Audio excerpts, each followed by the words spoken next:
What's up, folks? Hope everybody's doing well today. If it's your first time listening to the show, please like and subscribe on whichever platform you choose to listen.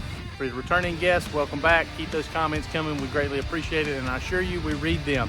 Amazon Smile. If you don't know what it is, hold on, I'm going to let you know. Pull up your Amazon app, pull up the Amazon website, however you choose to shop on Amazon. In the product search bar, type in Smile. It's going to drop down the drop-down box. Smile will be one of the options. Click that, follow the Improv 2 little questionnaire that it gives you. At the bottom, it's going to ask you which charity you choose to donate to. The link is in the description of this show down below. You can copy and paste it, but that's where you'll put Professional Firefighters in North Carolina Charitable Fund. All your, or a percentage of your purchases on Amazon get moved over into that charity. It's something simple, something easy. Amazon does for us. We really appreciate it. All these funds that are raised through your shopping on Amazon go to help firefighters in North Carolina in times of hardship. Super simple, super easy. You don't even know you're doing it, but we greatly appreciate it, that's for sure. Next on the show, we've got Keven Ponnett. He's a clinical psychologist. He's got some very interesting new technologies that he's working with lens therapy and stuff like that. It's very cool, very informative. A lot of things that I didn't know about, Steve didn't know about. It's very interesting, great conversation. We talked a whole lot about anxiety in this episode. Seems to be something we all suffer with. It was cool to get his take on things, not necessarily just for firefighters, but folks in everyday life. We did get specific on firefighters and kind of the things that we deal with on a day-to-day basis. He has some really some great ideas that we could try to help kind of tone down our anxiety and stuff like that. Great conversation. This fight with mental health and our emergency services, this is the kind of thing that hopefully helps us one day find the answers to it, if we just have to have conversations. Chris, we really appreciate you and Travis spending your time. Come down there to chat with me and Steve at the studio. Here's Keven, here's Travis. Y'all enjoy the show. What is your dog? What is Ruby, I'm assuming? Ruby. Yep, she's got Ruby all over her. That's right. That's Ruby. I'm sorry, baby. She's super sweet. Thank you. What is she trained to do? Well, I said to you guys that we have a son that has special needs, has Down syndrome, autism. And so she's trained to kind of help him regulate some of his emotions, kind of help keep him calm. He can be a flight risk. So if she notices that he takes off, she'll alert me or alert my wife or alert us, kind of say, someone's on the move. You know, you might want to, kind of go check that out. Or, and at night, if he gets up, she'll alert us, either barking or something to kind of tell us like something's going on. So I was just fixing to ask how she alerts you. Is it audible, or she come get you and it's like, hey? Well, she'll do an audible is one. The other one is she'll nudge you with her nose, and it's not just a little. It's paws off the ground. Okay. Yeah. So that's when you know it's serious. Is that something that they train her to do? Is that one of the? Yeah. Mind blowing. She was trained at a prison in West Virginia, and so where they have the program where the inmates train the dogs, and so she went through that. I may be off, but I know it's about 6 months or so of that training, and then come here to Wilmington, and then she gets assigned to like a student at UNCW, and then that's when they start to acclimate them into like stores, restaurants, kind of get used to that kind of stuff. And then then you have to get paired with them, Sure. And so we didn't get Ruby till she was about 18 months. Okay. 18 months old, yeah. Is there an organization that y'all went through? Yeah, Pause for People. Yeah. We had Josh Baltz from the city, Wilmington Fire, and when we had is she the director, owner? Cece. I'm trying to think. It's so bad. I know. We should know the name. have to go back and look. But anyway, I think it was her dad is the one that originated Pause for People. Mm-hmm. So we had her on the show. Mm-hmm. She was very informative. Yeah. That was very interesting. Yeah. Very interesting. It's really cool stuff. Yeah, we're starting to see those come into our world, into the first responder world and stuff like that. We had another organization come to 17. Do you remember them? Did they come for any of your shifts? I think I was her contact, so I think they only came on A shift. But I can't remember who they were, but they brought a bunch of puppies and just they wanted us to turn on the sirens and that sort of thing. Yeah. It wasn't necessarily to support us. They were just they wanted us to help them train. That's right. So that's right. But that was a fun experience. Yeah. And I think I just saw the other day where Josh had posted something about 2 other guys in the city getting certified or whatever to be able to bring dogs around. They have a second dog in one of the stations. Yep. now. So Yeah, the city went live. It's not a pilot program anymore. Now they're doing whatever you call that program. Now the wheels are in motion. and that is so they have an actual station dog that stays there, or does it go home with the person? It goes home with the handler. or the Okay. person. Okay. All right. So it goes back and forth with them to work. Interesting. And then if I'm assuming if one of the other shifts like, hey, can you bring the dog by or whatever, then they just drop it by or interesting. I have to get Josh back in here to tell us the details. Or maybe I just need to go back and listen. Maybe they're in there. Maybe I should just go listen. That's cool. Is this her treat right here? Is that how she's so obedient? She's usually obedient regardless. It's more that if she starts getting restless or something. Sure. It's easier to reel her back in that way, So, but she's probably gonna stay right there and be fine. Yeah. That's awesome. Yeah. I'm glad you got to bring her. Yeah, thank you. Thanks for letting me.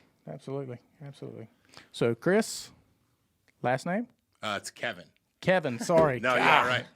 Hit the edit. Yeah, we can. Kevin. No, that'll stay actually. Yeah. Yeah, guarantee it. It. No, it's Guarantee it. Kevin. Last name is Ponnett. Okay. Yes. All right. And Travis, always good to see you. Yeah. My bald brother. Absolutely.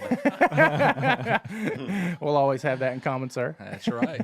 Definitely won't change. I bet all the editing of the Chris Blanchard show just had Chris plugged in. I've been working. That was a show we did, and it was almost 5 hours. We sat here. So that's been a 3-part episode that's been pushed out. So I've been working that show for 3 weeks now. So yeah, I've heard Chris a lot and seen Chris a lot. So still no excuse. I apologize. Oh, no worries. Yeah. Not worries. Well, it's a pleasure to have both of you down here to Thank you. spend some time with us today. Absolutely. Great. Thank you. Absolutely. I appreciate being here. Thanks Glad to a be lot. here. Absolutely. So, Kevin, Yes. talked about your puppy. About Ruby? That's it. We talked about Ruby. Every time you say her name, she perks up. Every time. So what is it that you do? I am a licensed psychological associate in private practice here in Wilmington. So, doing counseling and therapy for, I would say, ages probably adolescent through mid-adulthood, Man, been doing it for a long time, probably 16 years as this. But I started out in addictions counseling. So if you add that too, it's probably over 20 years that I've been doing some kind of counseling in some way, shape, or form. So Am I a mid-adult, Kevin? I guess I am. well, You make me see, feel old. there's He counsels me. I'm like mid-adult. Oh, God. Am I there? there are outliers. There's always outliers.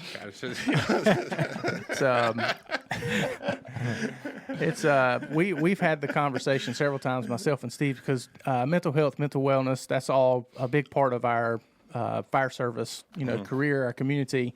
It's very much kind of the forefront of thinking nowadays. So me and Steve have talked. We're like, man, it'd be cool to get somebody who actually practices that in here. And we're weird, man. Us firemen, we're weird when it comes to and when it comes to people we trust, especially people we open up to and talk to. And I would say y'all too can probably help, but the percentage of people who are willing to help versus what I'm trying to say is trying to find somebody that's the right fit Right. is uberly difficult. Absolutely. And that's, our type A personalities, and we're hard-headed, man. Yeah. Big time. Yeah. But we've talked about trying to find somebody to come in here. We've dabbled in trying to reach out to the people that the county provides, but then it's like, well, we don't get along with any of those people anyway. So, it'd be hard to have a conversation, but so yeah, I'm glad Travis reached out to me, mentioned you, and I was like, dude, let's do it. Awesome. So he trusts you to speak to you, so it's got to be something that we can all learn from that. Sure. So Yeah.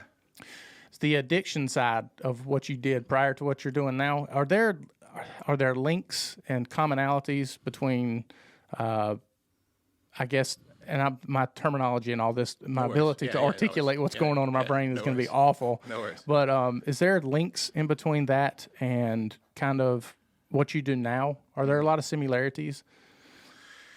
Yeah, there's always going to be some parallels and some overlays. The big thing that I see a lot are just whether it's an anxiety disorder or whether it's some kind of dependency, you're going to see patterns, and the patterns will happen, And so I use this example frequently. So if they changed automatically, just right now, if they said we had to stop on green lights and go on red lights, we'd crash because our reflexive pattern is to go on green, stop on red.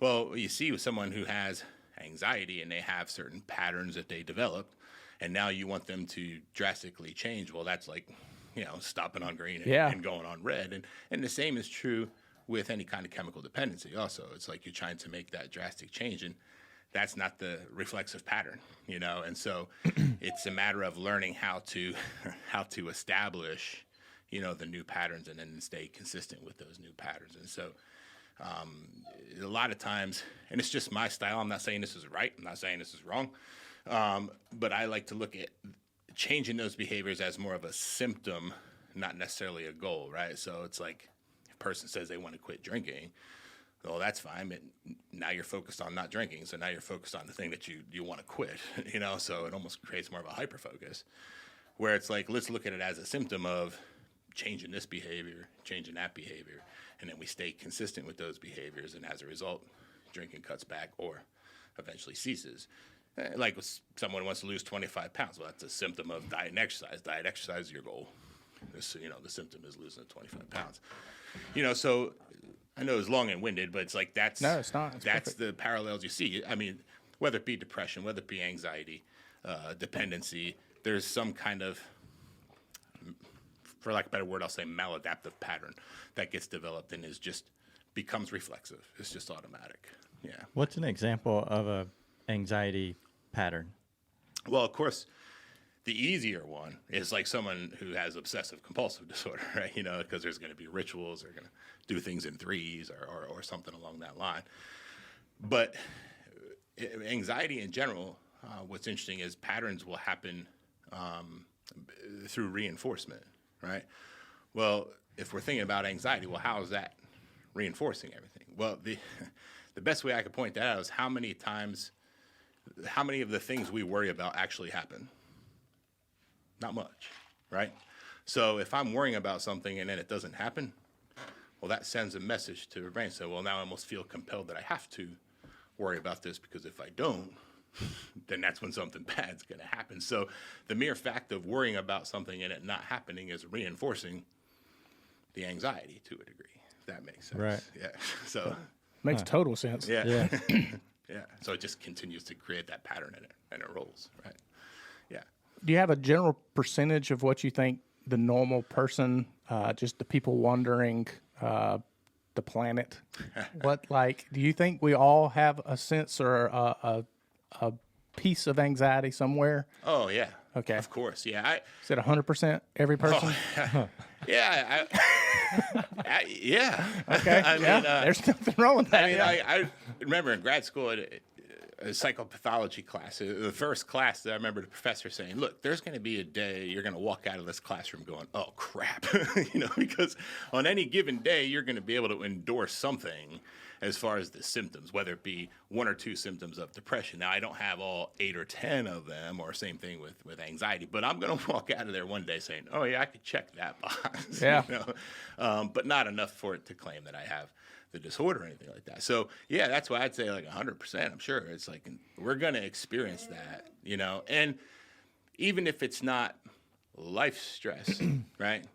A person almost gets in a car accident, right? And then it's like creates that kind of handshake, you kind of get jittery. Sure. Well, that's anxiety. I mean, so even if it's not a form of interfering in one's life, we're still going to experience it. We have to. It's our fight or flight. Just about to say. It's our fight or flight, and we'd be extinct if we didn't have it. So Yeah. I was just about to say, it sounds like a kind of like a correlation with the fight or flight right. kind of feeling that you get. yeah. Do you try to interrupt the pattern? Like, is that the... Yeah, that's the big thing is you try to disrupt that pattern. You could. There's quite a few ways you could do it.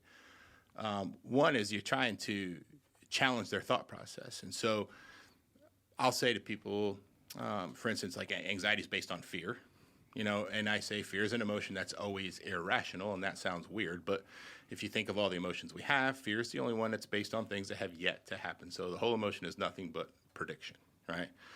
So if I see a bear hiking in the woods and that bear stands up and starts growling, I'm getting scared based on the prediction it's going to attack me, right? Could run away. And now, in the here and now, when fear is appropriate, is when there is potential for our life to be in danger, right? Like I said, if not, we'd be extinct if we didn't get scared until the bear attacked us. So it has to have that future-based type thing. But what happens is we trick our brain. And so if someone has a fear of, say, am I going to be able to pay a bill or something like that?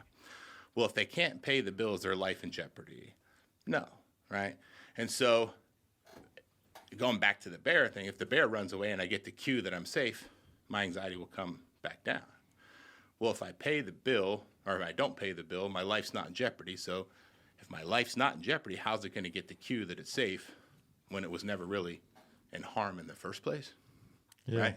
So we kind of, metaphorically speaking, it's like we almost continue to live our lives with these bears in front of us, and we can never see them run away. So there's no cue to tell us that it's okay. I can chill out now, So it's always staying on that edge. Yeah. And so to answer the question, so it's like we got to learn to challenge that.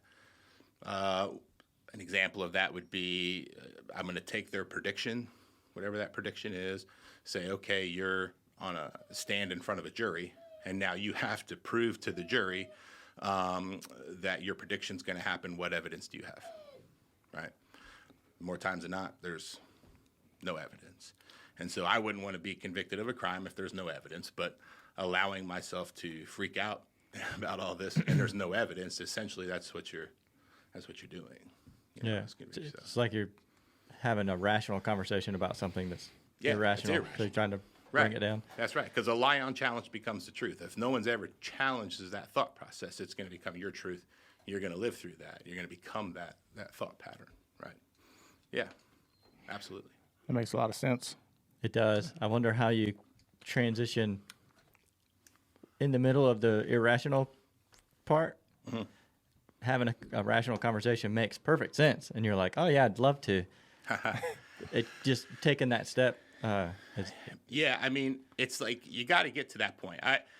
The two rules of thumb that I have in regard to someone who's in the middle of really being anxious is the first thing is never tell them it's going to be okay. And don't lie to them. And the second thing is don't tell them to calm down, because again, they think there's a bear in front of them, right? And so if you think about a giant bear being in front of you, and somebody turns to you and says, "Hey, man, everything's gonna be all right. Just chill, just chill out," they'd act like they would just get pissed. Yeah.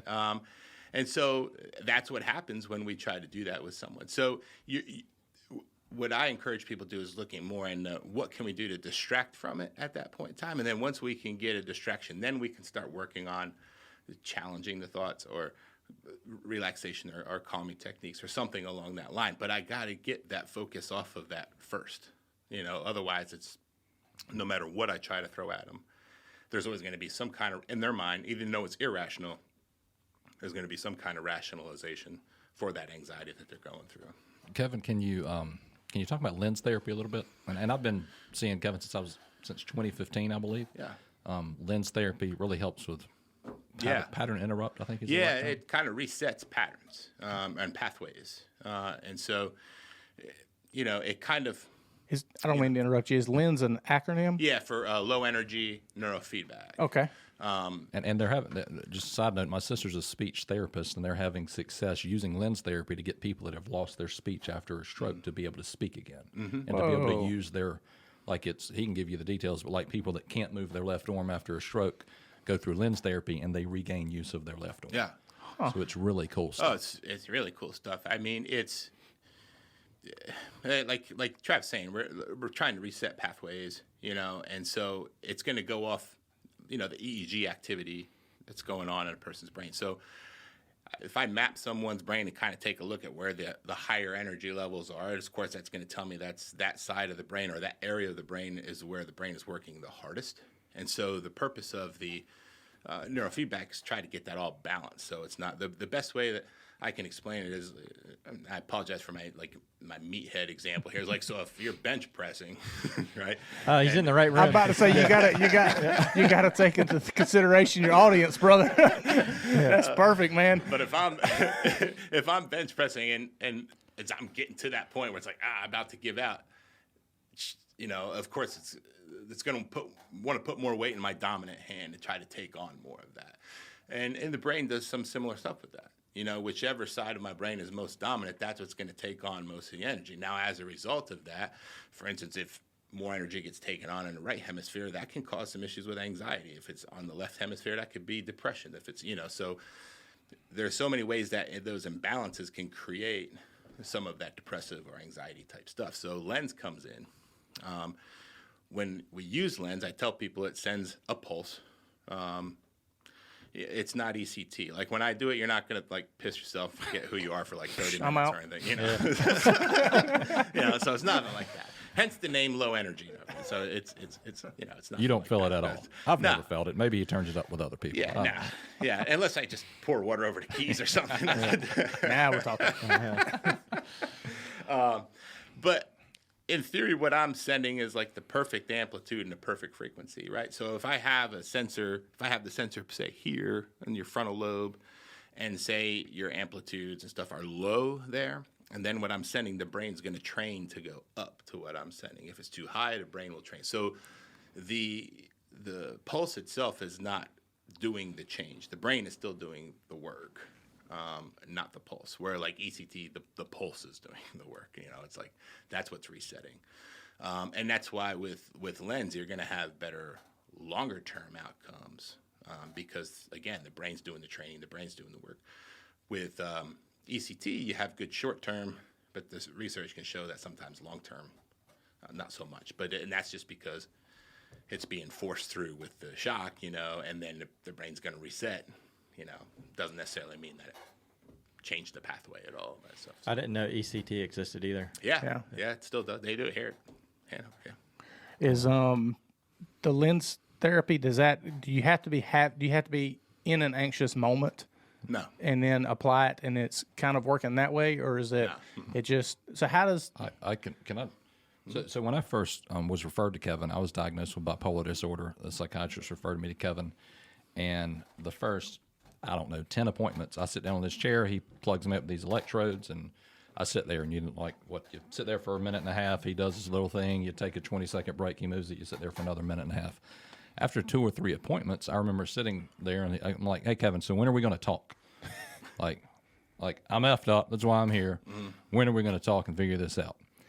He's like, man, let me ask you a question. When you go to the dentist, and they clean your teeth, and the dentist comes in and looks at them and says, hey, you got a cavity. Does he then say, I need to schedule an appointment so we can talk about what causes them? We're going to sit down for an hour and talk about eating sugar and not brushing your teeth. Or does he just fix your cavity? He's like, hey, he just fixes my cavity. He said, that's what I do. I fix cavities. and as weird as it seems, I think that's a great analogy because after maybe 10 sessions of an hour each of lens therapy, it gave my brain a different basis to have the conversations that I wouldn't have been able to, maybe there would have been 50 talk sessions instead of 10 lens therapy. Now let's start having some conversations, and it made a huge impact. Is there a... Oh, yeah, absolutely. I think because when we talk about some of those pathways and you talk about resistance that can happen or what we call suppression. I mean, there's some areas that are just going to be locked down, and so someone can say, hey, I want to be able to talk about this and I want to be able to process about this. But for some reason, the brain's kind of locked some of those memories or locked some of those things down so they don't want to. So where I think lens is a great tool for that too is exactly what Travis is saying. It's we do this for 10 sessions and now it's kind of lifted some of that, and those blocks aren't there anymore. And it kind of helps to be able to process and be able to work through some of those things that have happened in one's past, So it's a great tool. It's a great therapeutic tool. And it really helps the talk therapy process. It doesn't have to be something that's just isolated on its own by any means. I actually think, you're going to get a better outcome in regard to doing both, because I mean, there's not as much as I endorse lens therapy, and I do. There's not a lens therapy or a medicine that's going to change how you think. It might help change how I physiologically respond to that thought, or maybe how strong of an emotion I respond to that thought, but the thoughts are still going to be there.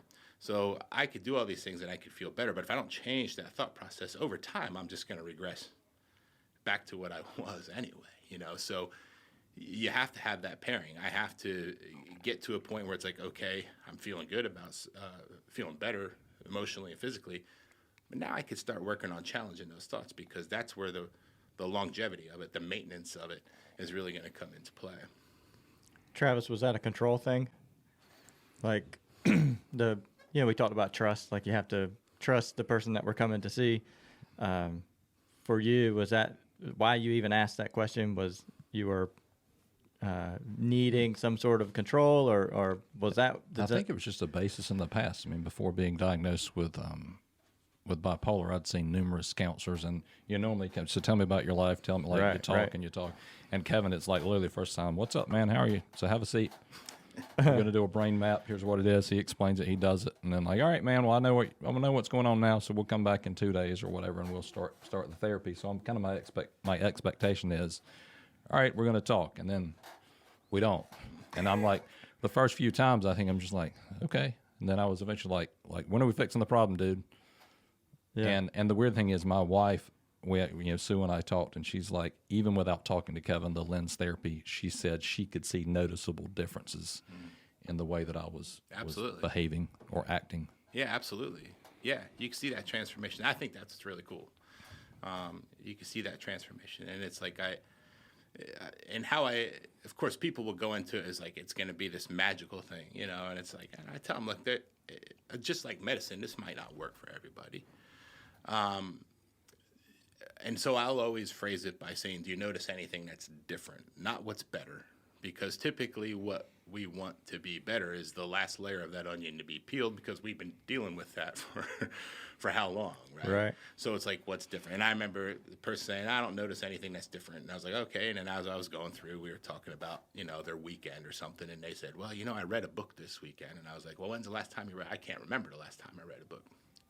So it's not helping, right? It's like you start, even though, because it's not hitting what they came in for, but you're starting to notice that things are starting to peel off here. Things are starting to kind of improve. And it's pretty fascinating. It's just really fascinating. Where people had head injuries, had some ex-football players that came in and did it, and it helped them out, so it's great. Yeah, it's been really helpful. Do you think it has the potential to, I would say in our profession, probably what gets us going down the path of not good mental hygiene is we'll experience something, a traumatic experience of some sort. We'll go to a bad call, something bad will happen to a crew member or something like that. It's inevitable. It's going to happen. It's in our profession. It's unavoidable. Yes, you're going to see shit that you don't want to see. Absolutely. There's that. It's inevitable. Mm-hmm. But what pattern that I can put together, maybe I'm just using myself for an example, but what seems to be the common thread is the first one, and it's dependent on the person, but I'll just use myself. So the first 24 traumatic events that I ever went to never bothered me, never had an issue, no problems. No reflection, none of that. Go back to the station. We all throw around our dark humor and, giddy and play and all that kind of stuff. And the too soon, that comes out within 5 minutes of the call. That's just the culture that I was brought up in my career. Sure. Right. And so, these just keep compounding. I just keep throwing traumatic experiences into this bucket, and it's never been an issue. But then, 10 or 15 years later, you go to a call that relates to something that you've put in this bucket, and now you're just taking the bucket and dumped it back out, and it's spreading out all over the table. That's right. And it's like, okay, why am I remembering something that happened in 2006 or 2005? Why is that resurfacing now? And then, so, we spend this time trying to put this stuff back in this bucket and move on about our lives. And then it seems like the relations, the more the experiences grow in the bucket, it's like every damn call you can relate to something in this bucket, this thing that you've built for, your career. You're just, everything can be put, and it's like anything that even comes close, you're just redumping the bucket out. And it seems like it happens all the time, and it's like, fuck, what's going on? Is lens therapy something that can help control this bucket? Like maybe we can figure out a way to, put a lid on this bad boy, or it can, a couple ways that it can. The one thing that I notice a lot in regard to post traumas, like, previous traumas, is, with traumas, you can experience something in the here and now, like you said, and then it kind of takes you back and you kind of experience the same emotional response as if it happened. It's happening again right in front of you, so it's like you said, you just kind of dump the bucket and relive the bucket, relive the experiences in the bucket and have that same physiological response, the same emotional response. And so what lens does, it doesn't take that bucket away per se. But it's a learned thing over time. And so what I mean by that is, by doing the lens, I might not have as strong of an emotional response to the thoughts and to the imagery.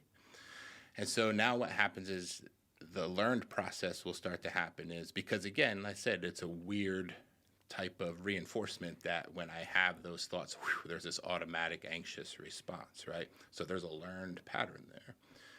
By doing the lens, what will happen is I'll have those thoughts, but I won't have the response. And so over time, what will happen is that because that's not happening, now the thoughts will start reducing because they're not being reinforced by the reaction to the thoughts. So it's not an immediate thing per se, but it is something over time. It's a whole learning process that your brain does that kind of can get you away from that. Yeah, it seems like, the fire service, the whole first responder industry right now is, we're pushing towards this mental health and how to get to it, but it's a ever growing conversation that nobody has an answer to. Yeah. I mean, you talk to 10 different people about mental health, they give you 10 different answers of what it's supposed to be, and I don't think that's a bad thing. I think that's the only way anything gets better is through conversation, trial and error, and disagreements, and just being able to be on the same page when it comes to understanding that it's a problem. I've never heard anybody speak about this ever, about lens therapy or alternative. It seems the only things that have been offered to us is talk. You can just talk about it. Well, so I don't like talking about things that are not fun. So I don't like it. So that's a hard pill for me to swallow. I've tried it and I've done it, but it doesn't seem to counteract the bucket being dumped out. And then medication. And then I'm not down with that at all. My medication sits on the shelf over here, not in a bad way, not in a bad way, but it does. Like I said, I can control my consumption, and that's I don't view that as an issue. But I've never heard anybody speak of lens therapy. It just seems like the funnel to this figure, we should attempt to try to broaden it. Yeah. So when I think, I don't know, I'm medicated. I'm on Lamictal, take it every day.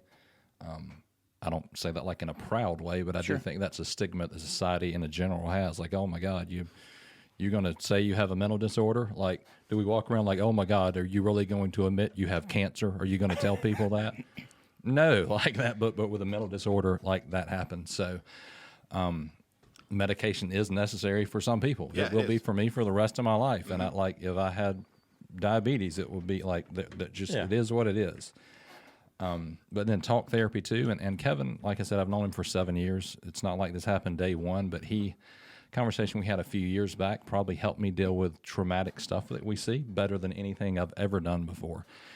And I went in, he said, what's going on? And I just gave him the 10-minute version of what I'd seen, what was going through my head. And Keven, and I'm sure it's because he knows me, I doubt he'd do this like the first time he meets somebody, he leans back and he's like, so why are you here? And I'm thinking, why is he fucking with me right now? But whatever. I'll tell him again. I'll bite. So I go through the story again. And he's like, and this is bothering you? Yeah, man, it's bothering me. He says, congratulations, you're a completely normal human being. And I was like, okay, like how is this beneficial, Keven?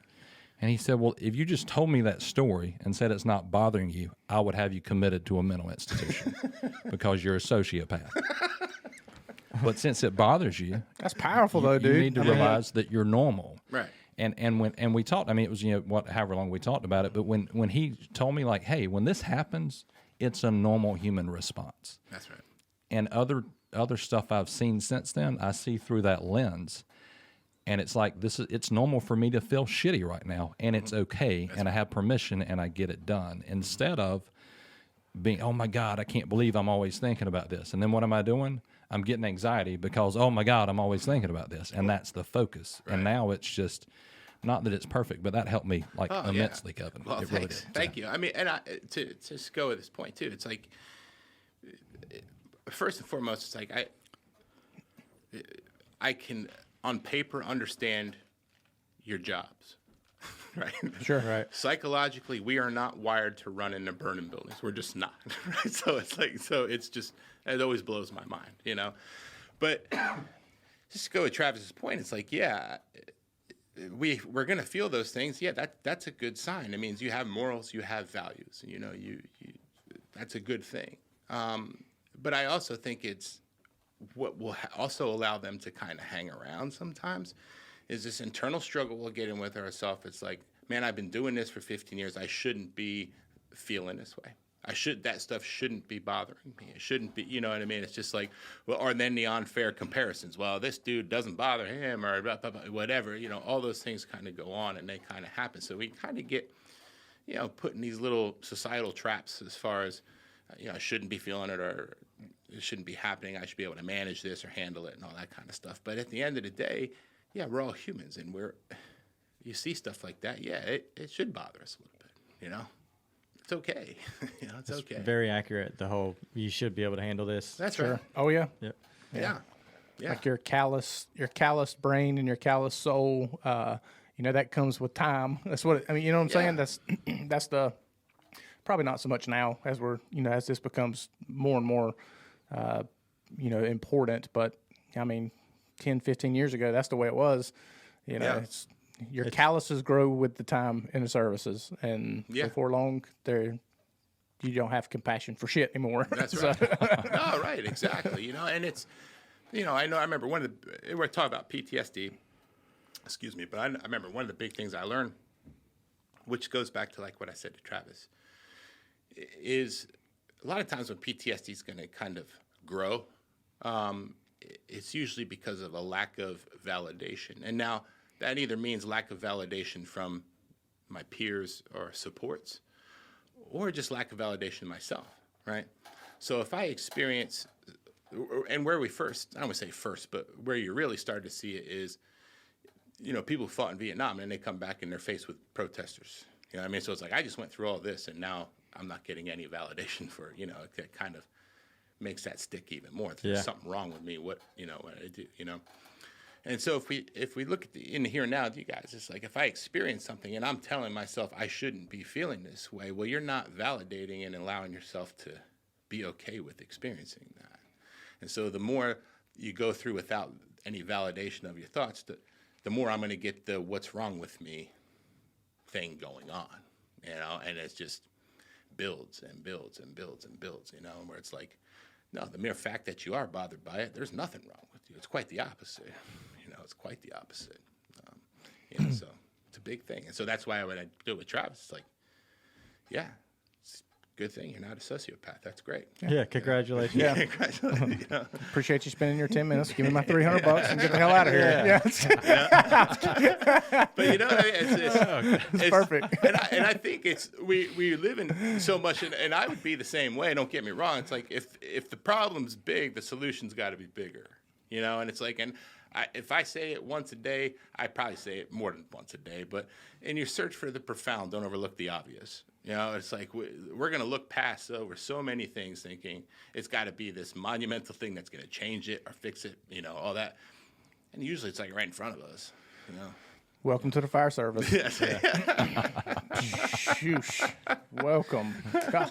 I think people are hesitant to offer support or offer a kind word because they're so scared they're going to say the wrong thing. That validation thing makes it seem like it's less pressure. Like you're not having to say the right thing or whatever, just the validation. That's right.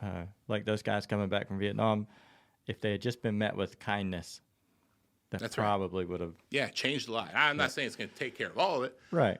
But it could have made it certainly an impact for sure. Yeah. Less of a divide for sure. You know. Yeah, absolutely. You know, I agree. And you're right. I mean, that helps if knowing that, you know, like if I know one of my colleagues is going through something, one of the best things, I would say one of the best, but a good thing to say would just be like, dude, it's okay. You know, it's okay to be upset about this, man. It's okay. You know, that's not a wrong thing to say or a right thing to say. It's just, it is. You know, it's just, that's how it is. You know, give them that permission. And I think that's the big thing is sometimes people have to have that permission to say it's okay. You know, because otherwise, for whatever internal struggles we're having, like we said before, we're going to want to hang on to it. I shouldn't be feeling that way, or I'm not supposed to, or I should be able to handle it. Those are all the things that are going to cause that resistance and hold on to it. But when someone come up to us and say, it's okay to be upset, it kind of eliminates that. It kind of lifts that. Yeah.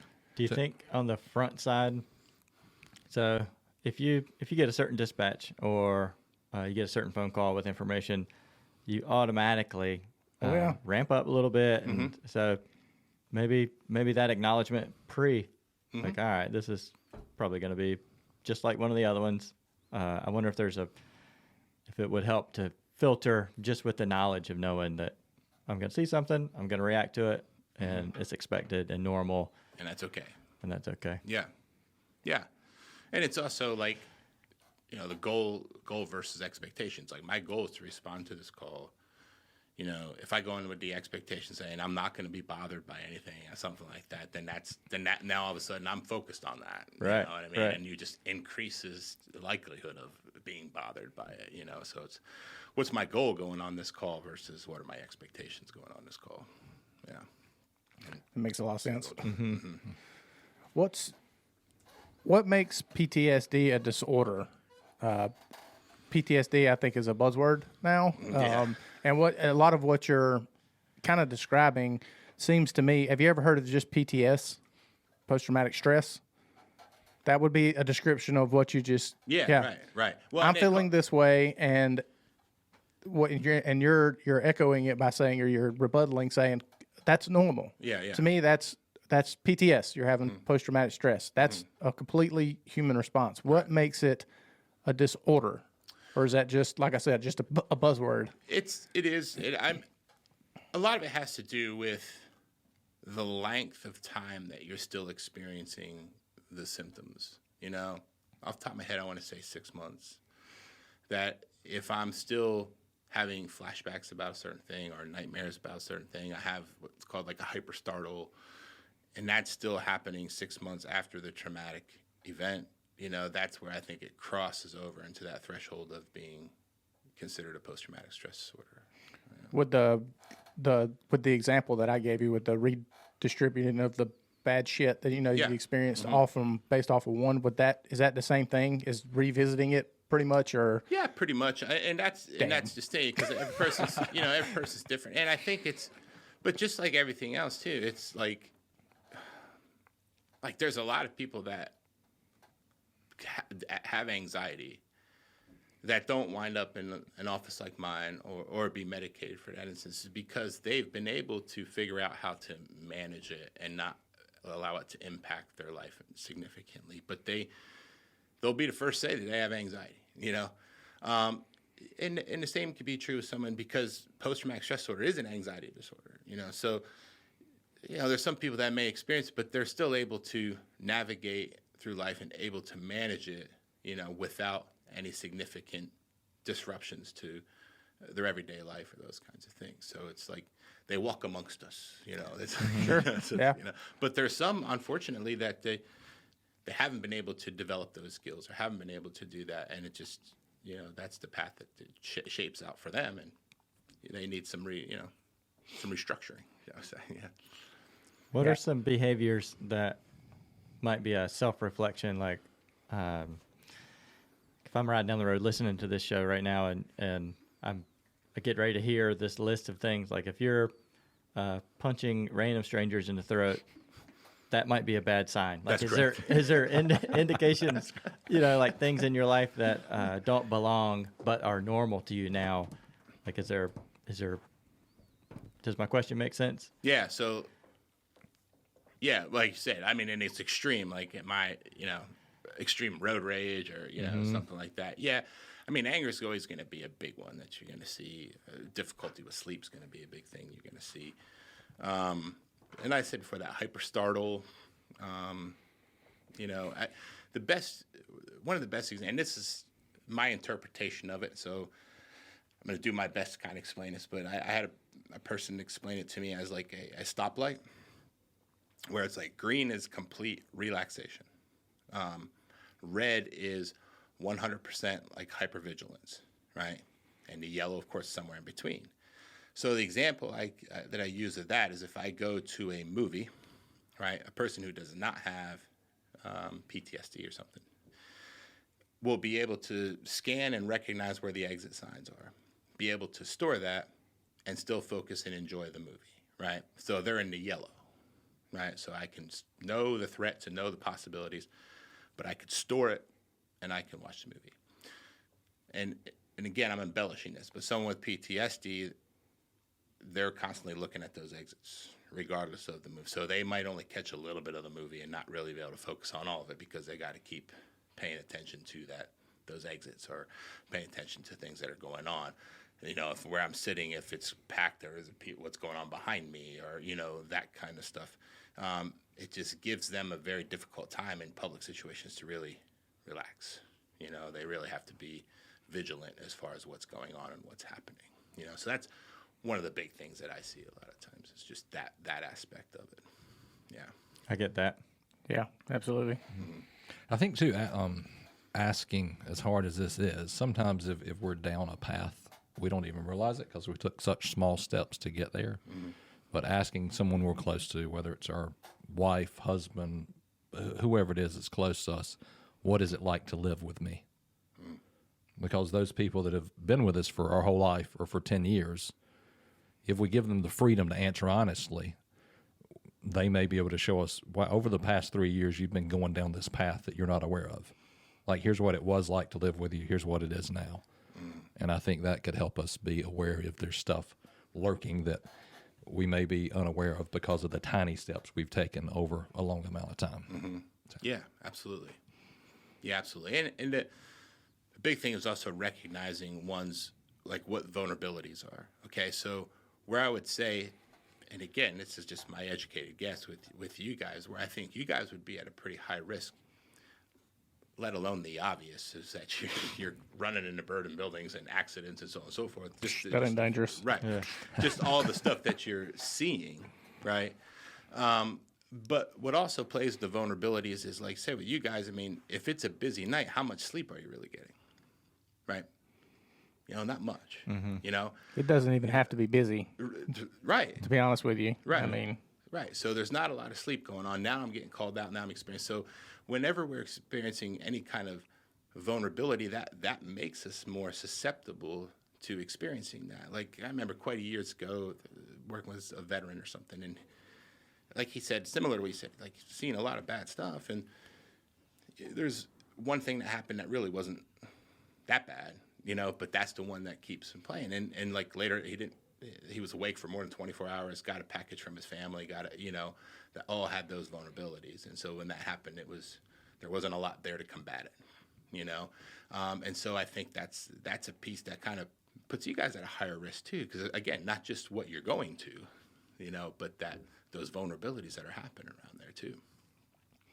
Yeah. What advice you got for us? Well, other than your business card. with the with the job, I don't know, you're kind of screwed. No, Somebody who's honest. I know. Thank God. Yeah. Thank God. Thank God. I would say it's like, well, I mean, it's realistic to say, look, dude, no, I got this. You go ahead and sleep. Yeah. Yeah. Yeah. That's not happening. No, you know? it's not. So, and I'm not saying you're screwed, but it's I mean, it's gonna be tough. Yeah, just the demands of the job. I mean, it's that's the tough part of it. I guess what I would also say is, what are we doing outside of the job that kind of helps? That helps release that. Took the words right out of my mouth. That's the thing that's key. If I'm just wash, rinse, repeat, that's not a good recipe for managing some of that and dealing with some of that. So, having good, healthy outlets and things like that outside is going to be something that's key and important. Yeah, I would say the majority of us, it's 24 hours at the firehouse. You get off 7 a.m. next morning, and it's on to the next job. I'll use Travis, Steve, both of y'all for examples. Both entrepreneurs, both have their own, or both have businesses. So you get rid of the stress of the fire department just to then put the stress of the business back on you. It's just like you said, it's, it's rinse and repeat. Yeah. Same thing, day in, day out. Yeah. But you can't tell us not to work, for one. No. Because we have to. In order, Correct. if you have a family at all, Absolutely. or want to live any sort of lifestyle whatsoever, you have to have a second job. You have to have another income, basically. So, in a family, much less. So, we have to work. So, this the options are so limited. It might not even be a feasible question, but is there anything that we can try to implement in a short amount of time, like that makes sense? Like, is there something we can do 10 minutes before bed? Yeah. Is there something to do? Is there something healthy we can practice just internally between leaving the fire department door and the everyday door? Sure. Is there some, a practice, a mantra? You know what I'm saying? I understand it's going to be different for everybody, obviously. But there's got to be something helpful. It took me 13 years almost to really take advantage of my 1 hour commute from the firehouse to home. And it's sad, but it took that much time for me to realize, hey, I should take the earbuds out, not turn on the radio, ride, and change my hat. Yeah, that's right. Take that time to change my hat. It made a big difference. So that helped for me. Is there something in a psychological way, Sure. a way to reset this pattern? Yeah, the one that I recommend a lot, and it's going to sounds cheesy, but just let me explain. It's like the one I recommend a lot is like, and it'll take a person maybe a minute and a half, 2 minutes before they go to bed. It doesn't have to be right before you go to bed, but sometime later at night, like you're saying, is to write down 3 good things that happened to you that day. Now, it doesn't have to be anything monumental. It could be, I just had a good sandwich, or just whatever, just Sure. something 3 good, even okay, whatever, things that happened. And encourage people to do that for at least a month. Now, the reasons why it's helpful, of course, that's how you're ending your day. But the other thing is that it also challenges one's negative filter. So if I'm starting to get into this place where it's like it's just one bad thing after another, it's also, it's just flooded with this negativity. By writing those 3 good things down, I'm starting to challenge that, where it's like, yeah, these bad things happen, but there's also some good that's happening also. So I'm helping keep that balance, right? And that's something that's key, because otherwise it'll just start to get all or nothing. And just start to be, well, here's just another crappy day, or here's just another, whatever. It just starts to build on that, right? Yeah. The other reason why I like it is, say you do it for 30 days and it helps, you're starting to feel better. And then say 6 months down the road, you start recognizing another funk. Well, you just created a resource manual of at least 90 things that will help you, right? So you create your own little manual to help yourself in the future. So the whole thing takes about 2 minutes, let me bounce this off of you. Yeah. That has put a wheel in my head spinning. Yeah. This sounds sounds like something very beneficial for company officers to present to their crew. Everybody text messages, and probably 99.9% of us are doing something with our phone before we go to bed, whether it's turning the alarm on or checking email, checking Facebook, whatever. I like that idea. Maybe take a step further and send those 3 things to somebody in your group. In your group. Text it. That's Say, right. Travis, you're sending me 3 things. Yeah. Travis is going to send me his 3 things. Companies are only 3 people, so 3 things from everybody. Right. And it ensures a little bit of accountability there. Accountability, that's right. Yeah, that's- ain't catching you slipping. Yeah, that's right. So No, that's a I great like that. idea. That's a good idea. Yeah. Very good idea. Yeah, and like I said, the most important one is really starting to reframe those thoughts, because it's real easy to get in that pattern of negativity, and that's, especially when you're surrounded by it and see it a lot, Sure. so it's real easy to kind of get caught up in that, it's just more about balance. Now, it's not trying to make you a positive thinker. It's just recognizing that they can coexist, bad things are going to happen, but good things do also, The big thing for me is also getting you out of that all or nothing thought process where it's like, the entire day sucked. It's always going to be like this. It's never going to get better. It's, all of that. And I remember people would ask me how your day was. I would say never had a bad day in my life. And of course they'd say, oh, you're full of shit, and I was like, well, I had bad moments, but never. Right. I can't say from the time I woke up to the time I went to sleep, everything sucked. Yeah. It might have reached at least okay, but not a bad day. Yeah, I like it. That scenario you said earlier, the like guy had been up 24 hours, a few things happened negatively, and you said he didn't have much to draw from. That's right. So like the rest or the good things. If something happens to you, or you're in a decision-making moment and you're in that guy's shoes, like I didn't sleep all night last night, had a day with a bunch of shitty shit in it.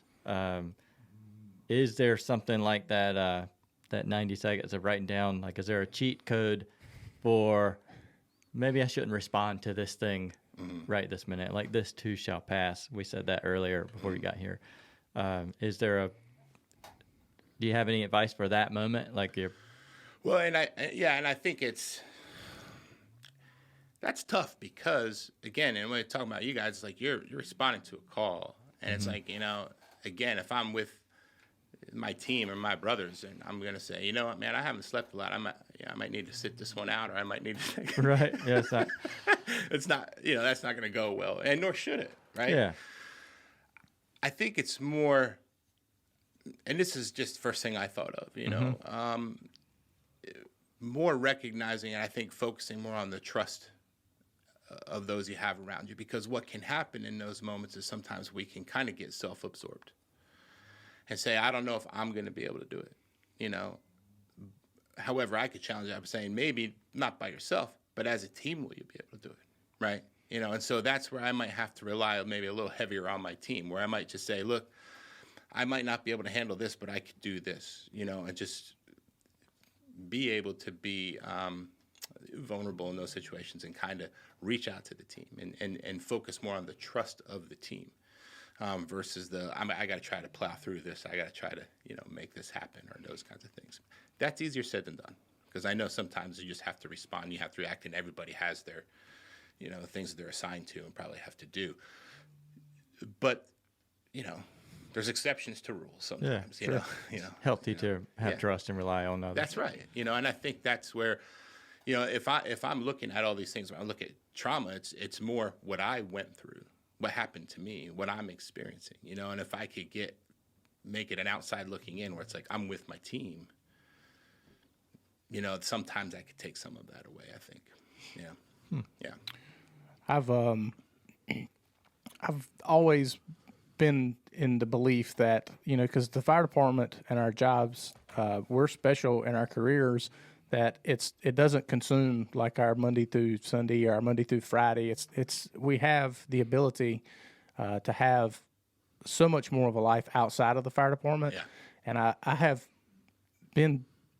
convinced myself that if if you can keep the things outside of the fire department, if you can keep those cavities away, if you can take care of that, then most of the time the stuff that happens in the fire department is fairly easy to handle. That's right. But it's when the front yard's dirty and the backyard's dirty that the house becomes dirty, right? Oh, yeah. Because we're tracking. So when Yeah. those two worlds are both ugly, That's right. It's a recipe of a nightmare. Yeah. And I think we're trying to get out of it a little bit, but a lot of our focus with the way we're tackling mental health right now is so focused on just the fire department and the 99% in the fire service and what we're experiencing at work, trauma-based, this and that, the repetitive trauma, the no sleep from the calls and whatnot, or just the fact that when you're in the firehouse, the possibility, your body, it doesn't take long for your body to adjust to the fact that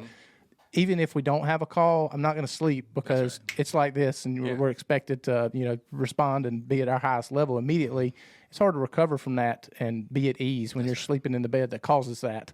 So the concentration of trying to keep the stuff that happens outside of the fire service clean seems to be helpful, but we're not focusing on that right now in the fire service, and where we're taking our mental health journey, this road that's going back and forth. I've just not many of the programs that I've seen, not many of the things that have been endorsed, and this is just me personally, I've not noticed a lot of people kind of taking a detour and concentrating on this outside life.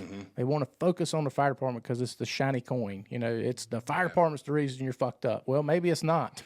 Right. For a lot of people, the fire department is the sanity. Yeah. It's the sane place, and everything out here is so nasty that we come here and this is where we're sane. You know what I mean? Right. Right. I've experienced that myself, where it's like I want to go to work because I get away from all this other crap. Right. Sure. That's where I feel normal, right? right. I'm around people, that I enjoy being around, and that sort of thing.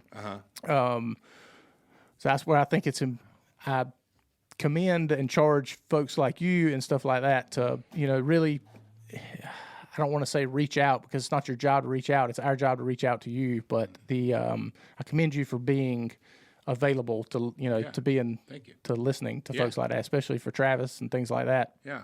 I mean, the reason y'all two met wasn't because of the fire department. Right. Just happens to be your happened to career. be that. That's right. Right. So, Right. Yeah, it's to piggyback off of that. I like to look at whatever a person's job is. A lot of times they'll come in because of job stress, and I won't talk about the job stress. And they're like, "Well, how come we're not talking about job stress?" I was like, "Well, you've been working there for how long? How the heck are we going to change?" So am I going to say, "Well, we're going to try to change how many calls you go out to"? I mean, you can't. There's no control of that. So what can we really do to change the environment or change what's going on? It's limited. Not saying we can't, but it's limited as far as what we could do. So I use the bank account theory.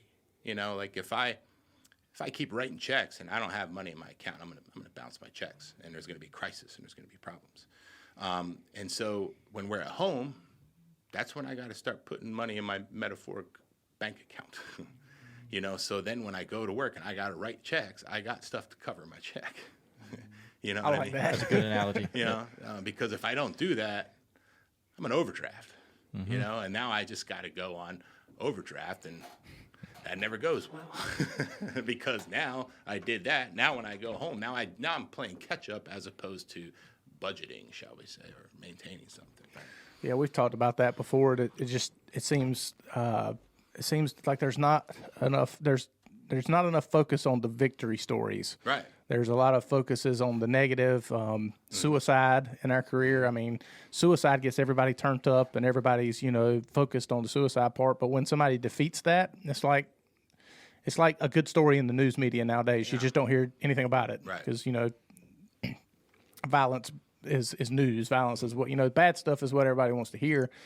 But just the ability to have put the come out stories or the other side stories on a pedestal to where that's what's glorified versus the downside of it. Yeah, absolutely. Yeah. And I think there's a lot of those. I mean, I know there's been people on the show, and I know there's people that the three of us know about it, but haven't been on the show that have overcome that.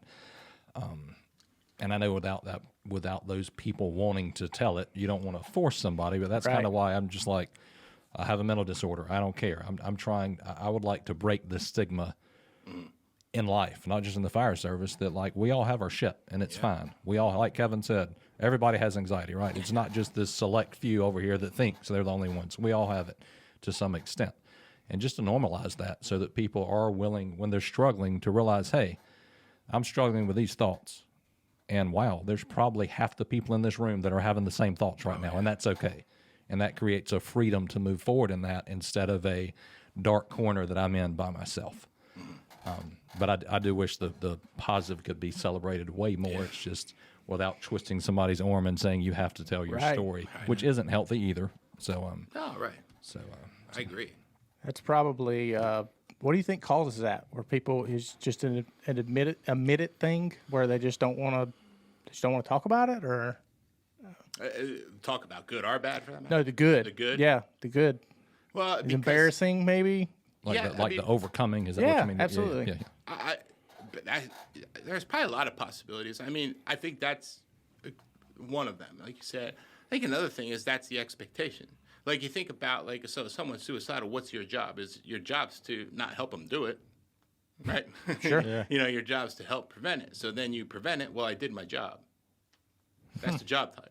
So it's almost becomes more like an expectation. It's not, you know, it's not celebrated, you know, to a degree. And so I think that's part of it too, you know, like, because if you don't succeed, it's going to bother me because I didn't succeed at doing my job. Right. Yeah. But if I do it, I did my job.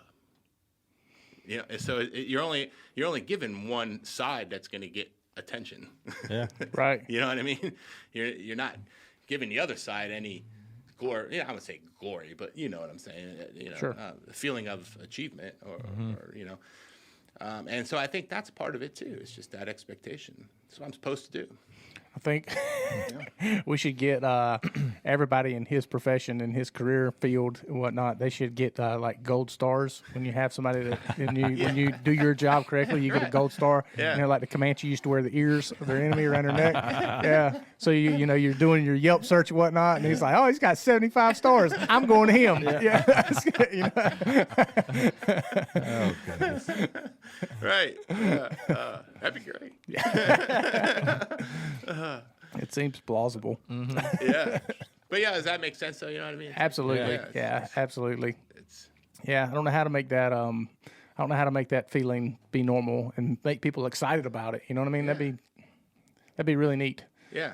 Those are the stories that we need to hear. Yeah, right. Exactly. You know, but again, that's what I'm saying. It's because that's expected. You know, so it's like, what's the big deal? It's what I was supposed to do. Sure. Yeah. Plus, to tell us victory story, you got to start at the not victory part. That's Right. So maybe that part doesn't seem like a. Yeah, maybe there's some shame involved. Like, oh, I can't believe I let myself get to that place. Yeah. Yeah. Right. Well, that's human. Yeah, there you go. That's it. Yeah. Exactly. I don't know. What's your hopes? Well, my hopes are trying to reduce the stigma of it, and trying to get to a point where we recognize that we all experience these things more than we think, and just trying to get more on a level playing field with that. I think we're getting better, much better, but we still have a long way to go where it's you know, that stigma where it's like, I can't do anything about this, or I'm not going to say anything about this, or I don't want to admit this, or don't, you know, it's that battle with it, you know.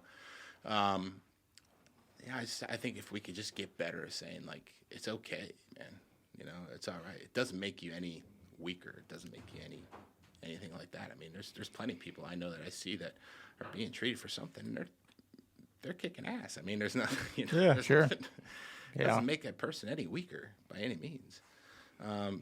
Not doing anything about it could make you weaker for sure, you know. But I think that my hopes are that stigma continues to, you know, decline. You know, that we're more open to that, and more open to people who have it, you know. And it's like, I see people, they're totally afraid to, you know, some of them want to come in, they don't want to use their insurance because, like, I don't want that on my insurance. because once they find out that I have that now, it's like, you know what I mean? It's like, Is that a thing though? That's well, for some, I mean, I know even for like a life insurance policy, if you have depression, your life insurance goes up, your premium goes up. Yeah. I didn't know that. For some, I'm not saying all, Yeah, but for some. which is strange because if you off yourself, your insurance doesn't kick in. Right. Yeah, it seems like they would prefer that. Right. Yeah. So you don't have any more premiums. Seems Right. like a bad business model. Yeah. Right. But, so it's things like that where it's, just trying to level that playing field, man. And, take some of that stigma off. And I also think my hope for it also is, education earlier to kids and adolescents especially and stuff like that. I thank God every day I didn't have to grow up with social media because God knows.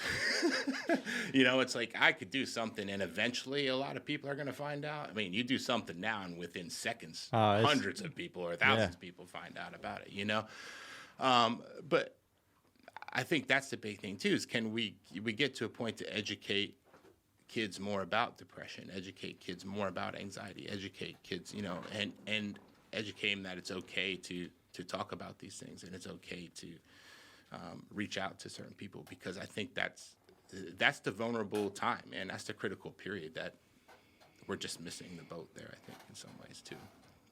I think with social media, it is starting to get understood by the kids and everybody that Instagram life you see. Oh, it's a farce, yeah. Yeah, and at least now it's getting to be common knowledge. Like, oh yeah, I mean, I see all your good pictures, but Yeah.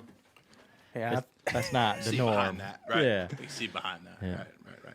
Yeah, pay no attention to man behind the curtain, guys. yeah, Yeah, no, totally. But I really think it's like education's huge. It's like when I talk to people about challenging thoughts and all that stuff, I had $1 for every person. I said, man, I wish I would have known this when I was a kid or known this when I was, It's like we're not teaching that stuff. We're just not teaching how to challenge thoughts and how to do that. It's it's like I always joke, say my poor kids having a dad as a psychologist, but they're like I use this story a lot when one of my sons was upset that someone called him stupid, and I said, okay, well, if I called you a chair, would that bother you? And he said, no. I said, why? He said, because I'm not a chair. I said, right, well, you're not stupid either. So the issue as to why it's bothering you has nothing to do about that person saying that. Things are only going to bother us unless I endorse it. If you choose to let it bother you. Right. So that's something I'm already thinking. So what concerns me is not so much that kid said it, is that that's something you're already kind of rolling around in your brain. Because if it wasn't, it would have been like him calling you a chair. Right? And so that's the power of if I recognize how these thoughts and how much control they have without, otherwise we go through life staying mad at that person, they're a jerk, they're anything, but I'm not challenging that thought of myself. I'm not working on that thought about myself. I'm just going around with this filter that he's just mean or they're, or something. Don't get me wrong, they could be, but I'm not doing anything to improve my own self-worth and self-esteem in that thought process. But those are things that I think would really be helpful to kids to recognize that, a ton. So. Do you have any fear that the more and more this becomes a conversation and the stigma kind of goes away, that we're kind of, if the pendulum is swung all the way to where if you have anxiety or if you have depression or anything like that, you're kooky and you're way over here. The other side of the pendulum is if you don't suffer any of this stuff, the stigma of you, if you don't have something wrong with you, you're kooky and weird. That's my fear with the fire service side of it is if you go to a call and 2 out of the 3 people are experiencing something, but you're not, does that put the thought process of, well, maybe something's wrong with me, and this sense of doubt and that sort of thing. That's my fear, is that we normalize it to the point where if you're not experiencing it or you are okay, that now you're weird because you're not feeling a certain type of way, and then in turn it forces you to kind of start feeling a certain type. Yeah. Or you kind of put on this facade and you make yourself appear to feel a certain type of way, but you don't actually do that, and then that puts you in it, that Right. breeds you into it, just kind of subconsciously.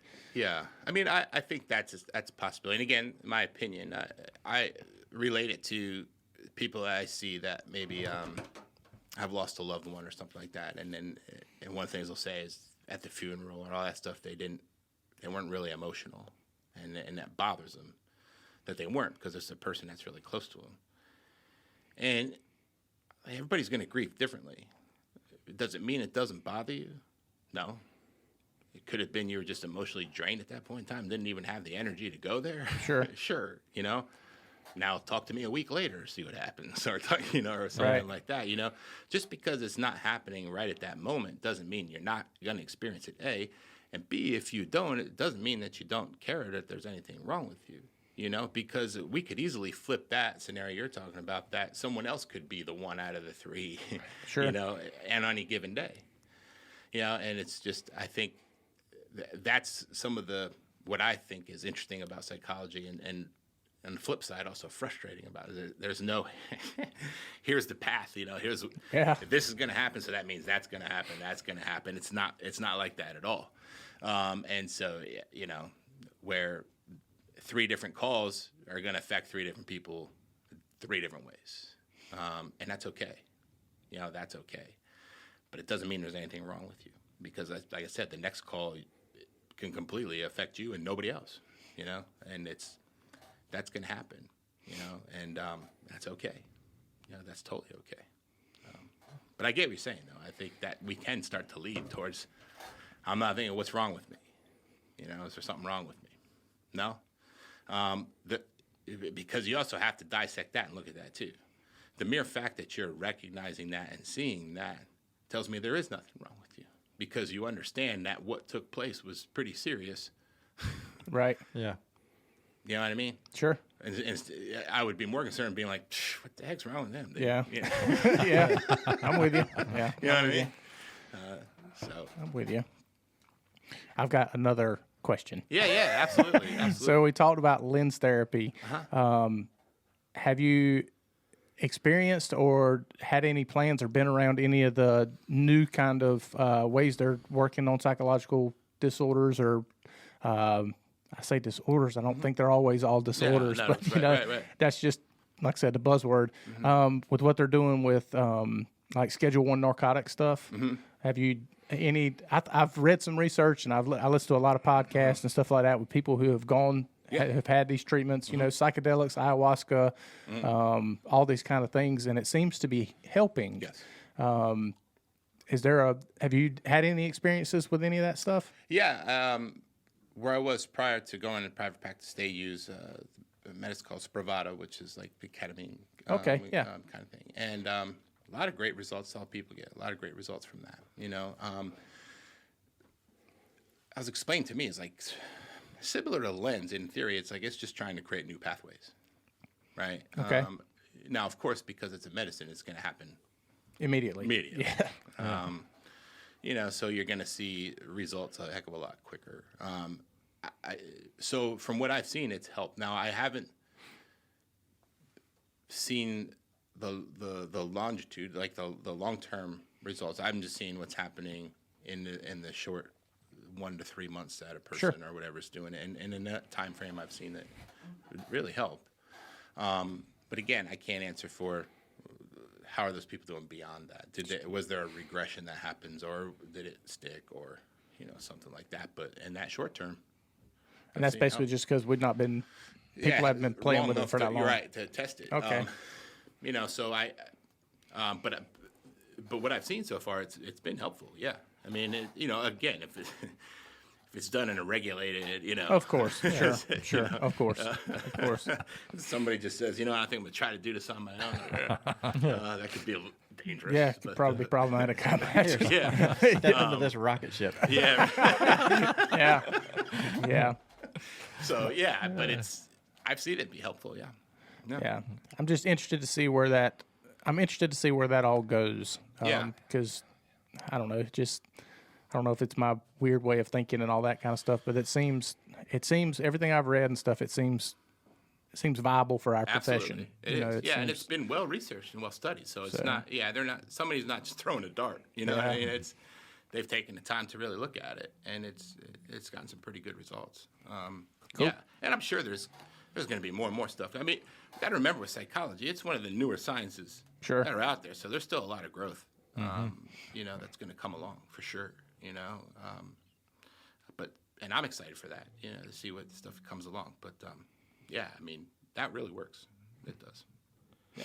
So I don't know what time's like here, but I know we. It seems like in the fire service, lots of times we concentrate on how do we deal with the bad. Oh yeah. And one place that Keven helps with that immensely, but I think another place he helps with like tremendously is not just how to deal with the bad, but how to like be super successful with whatever you're doing. And I know he talked about sports psychology as an interest. I think it'd be cool if he could chat about sports psychology and just his thoughts around that and how that applies outside of sports, just into life in general, and how to be the person you want to be, for lack of some feel-good term. Yeah. So. Well, you know, sports, things get irrational in sports because it's like we said before, it's like we get wrapped up in those thoughts. They become self-absorbing. They become that kind of stuff. And like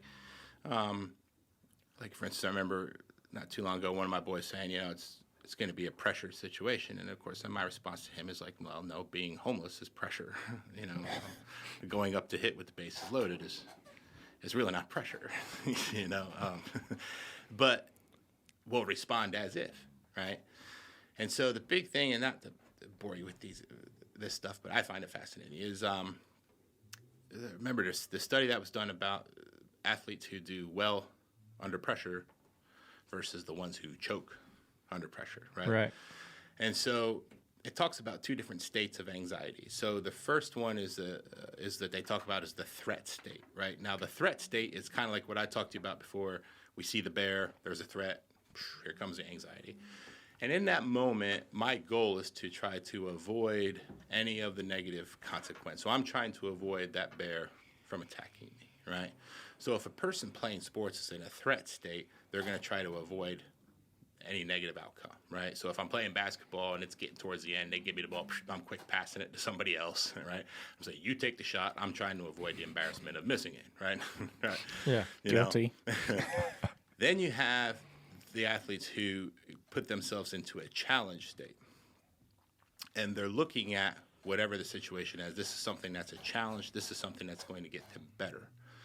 They're also, when I say okay with the concept of not succeeding at it, because they're going to be able to learn from that and get better. The story I take of that is like, there's a story about Kobe Bryant in a game, playoff series against the Jazz. He missed the last-second shot, and then they said that he watched that shot thousands of times to try to figure out what he could have done differently, what he could have done better. And what he realized is he didn't have his legs. His legs were tired. And so he spent that whole offseason just really working on his leg, amongst other things, but paying a lot more attention to his legs. And then lo and behold, next year he's in a similar situation and he hits the shot. He had his legs. So that's the thing about challenges. Like, it's not failing. It's I'm learning at this. You know, I'm going at it as a challenge. Yeah, I want this. This is why I'm here. And if it doesn't work out, I'm learning. There's a lot of guys that I know in baseball, and I have to brag about my kid, but my kid, he has a notebook with him. So after each at bat and stuff, you know, he's going to write stuff down, you know, see what I'm learning from or what I'm taking from it, you know, and stuff. That's putting yourself in a challenge state. Or in that threat state, that's where it's like, you know, I lose my ability to learn. You know, I'm not like if the bear runs away from me, I'm not learning what did I do to get the bear to run away from me. I was like, whew, thank God this bear ran away from me. You know, It's more of a relief. You know, so if I take the shot and make it, if I'm in a threat state, it's like, thank God I made it. I'm looking at it as luck. Yeah. Not looking at it as my ability or looking at it as my skill or something like that. So, you know, how I can correlate it into life is like, we'll turn things into, this is a threat, you know, and then I'm just trying to avoid negative consequence. Well, if there's things we can do to kind of get us more in that challenge state, where I'm going to challenge myself to do this, I'm going to challenge myself to improve, and if it doesn't work out the way I want, well, what can I take from it? What can I learn? You know, some of the cliches with sports is like we play a lot to there's a difference between playing to win and playing not to lose. You know, Absolutely. So, and that's the big thing too. It's like if we're playing to win, I'm going to take the risks. You know, I'm going to do those kind of things. They might not always work out. Right. But I'm going to do that. You know, if I'm playing not to lose, it's just I'm more timid. I'm more set back and A lot less aggressive. A lot less aggressive, and Sure. sure. And that's what's going to turn out. Imagery is huge. You know, so I'm big in baseball, and if I have this concern and worrying about striking out, then my imagery is striking out. Yeah. And you know, so I would when I coached, it's like I had kids. I was like, you know, they hit a ground ball back to the pitcher and they got thrown out at first base. And they're like, I didn't strike out. I was like, right. Yeah. You're not wrong. Right. You're not wrong. Still out. And that hit achieved nothing. You know, and you know, it is what it is. But you know, it's like it's more now. It's like I'm not trying to make hard contact. I'm just trying to hit it so I don't strike out. And it's like, again, now we're playing not to lose, Right. you know, as opposed to playing to win. And it takes some of that, the good aggression, you know, being that aggressiveness and assertiveness out of it, you know. But there's a lot of correlations with sport and everyday life as far as how we can approach things and how we can attack things, you know. You know, failing's inevitable. I remember Travis said one of the best lessons that I ever got in life was from a drum teacher when I was like 10 years old, man. And he said, you know, went over some stuff and then gave me my book and said, all right, man, go home and practice. And I said, I know, because practice makes perfect. And he said, no, practice just helps you recover from your mistakes quicker because you're going to make mistakes. Yeah. He's exactly right. You know, in sport, it's like, yeah, we practice. I remember in college, for an hour and a half for like a whole week, the coach would hit ground balls to the first baseman, and we had to cover first base, and just repetition. And he still said, even though we're doing this, I know you're going to screw up, but it's going to limit the amount of mistakes. That's that right. Yeah. Screw up less. It's like it's not going to be perfect all the time, but I know I have a better chance of it happening if I'm doing this, right? Yeah. And that's the thing in life too. It's like repetitive. We're gonna make mistakes. We're gonna screw up, and it's just if I'm doing things and staying on top of things, I'm able to rebound quicker from those mistakes. And that's, to me, that's like the lesson in life. It's like it's not about trying to avoid mistakes. It's like when they do happen, how am I responding? You know, and that's the big thing with sport because it's gonna happen. Guarantee it's gonna happen. For sure. Yeah. So. I think you're probably going to see a lot of, you'll probably see that side of your business boom probably pretty rapidly with the kind of the culture and the foster that we're making for our kids now, where we're taking every opportunity for them to fail off the table. You know, it just seems that way, especially public school system, sports nowadays. You know, just everybody gets a trophy, and you know, it's same outcome for first team and the last team and all that. It's just That's frustrating. I mean, very. It's interesting if you read about what I found interesting is this article I read about that. It was a movement in the 90s, I think it was, to try to promote like self-esteem. And so they thought with like kid sports, it's like, okay, if we give everyone these participation trophies or something, you know, it's going to help with self-esteem. And then what happened is it started to have the opposite effect. It's that no matter what I do, I should be successful. Yeah. Right. You know, and all those kind of things. And so then when adversity hits that person, it's kind of like, wait a minute, where's my trophy? Yeah. And so it really started to kind of backfire in some ways, and so now they're starting to move away from that now a little bit, but no, I'm with you. It's like those participation trophies kind of just, it levels the playing field, and it's like, man, dude, And it takes away so much. Yeah, it does. Mm-hmm. It does. But in theory, when they did it, I get it. But now looking back, it's like, yeah, man, that's true. It just takes it away. But yeah, sports and just right now when I see like all the pressures of it and all the, the demands of it and having to play these certain things and all these travel things and all that kind of stuff, it's a lot, man. It's a lot for any kid, to go through. And it's just like being forced to be on that center stage like all the time and perform, and just that pressure to have to perform and stuff. And I would tell my kids all the time, it's like, man, I played in college and had, was fortunate enough to have a scout here or there kind of at least watch me, and I never had one of them say, dude, when you played 12U, you kicked ass. Right. Yeah. Not a one. Sure. I didn't even think they said it when I played 14. I kicked ass. And the other thing too is I grew up in a small town in Pennsylvania. They still find you. Yeah, if you're good enough, they'll find you. And that was before internet. Right. They find you. And I think that just gets the pressure of have to commit when you're a sophomore or something, whatever craziness is. It's nuts. It's wild for sure. It is. Hey, Kevin, you told me a story a while back. I don't remember the details, but I think it could benefit some of the people that are listening that have kids, because I know you were or are a pitching coach, and you talked about the pressure that the parents put on you as a pitching coach to have their kids throwing the ball. Yeah. And how that could actually be detrimental for their kids making it big if that's where they want to go. Yeah, for their development. Again, it's my philosophy. I'm not going to condone and say, hey, this is what works and this is what has to be. But and it's interesting because I just saw the documentary called Facing Nolan about Nolan Ryan. And Nolan Ryan said it. Once he hit like puberty, it was like somebody put another arm on him. Right. It was a different arm, And so when you're working with young kids, it's like, for me, I was like, man, if I don't care how hard you're throwing it, I'm less concerned about how hard you're throwing it. I'm more concerned about, can you hit that outside corner? Can you hit this inside corner? If I tell you to put it in a spot, can you put it in the spot? Can you, develop command and control? And then when that, magic arm happens when you hit, puberty, it's like, now I have velocity, and now I'm able to hit those spots, and now I'm able to become efficient, and now I'm able to do those kinds of things. But we're such a what have you done for me yesterday society, where it's like, I want my kid to be striking everybody out, striking all that stuff. But again, I've never had a scout say, hey, when you were 10, you kicked ass or anything like this. So what are we proving here by doing this? And James Anderson, the doctor will say, man, the amount of like Tommy John surgeries that are happening at kids like 15 years old, it's like that's sad. I mean, that's extremely sad, where it just shouldn't be happening. They're going backwards. It's like, I'm trying to throw as hard as I can versus let's learn how to, the art of pitching, I think, to a degree. And this is I might be,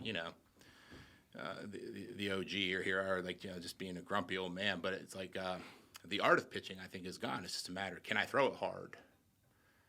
And then here you are, whereas like someone like Greg Maddux back in the day didn't throw hard at all, but he could hit spots, change speeds. It was great. But that spot, I think that they were starting to get away from that and just, can you throw it through a wall?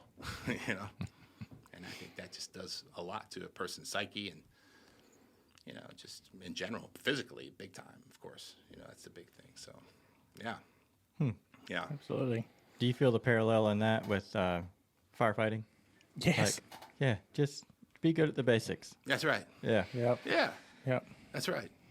It's,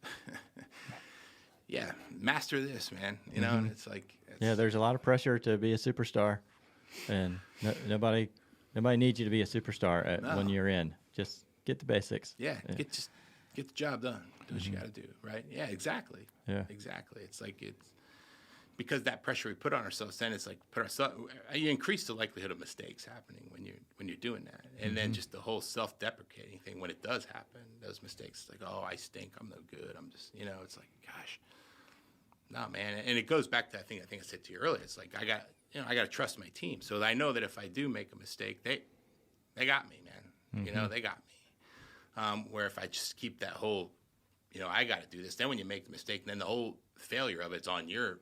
Right. You know what I mean? It's like now you're owning all of this stuff. It's like, why? Yeah.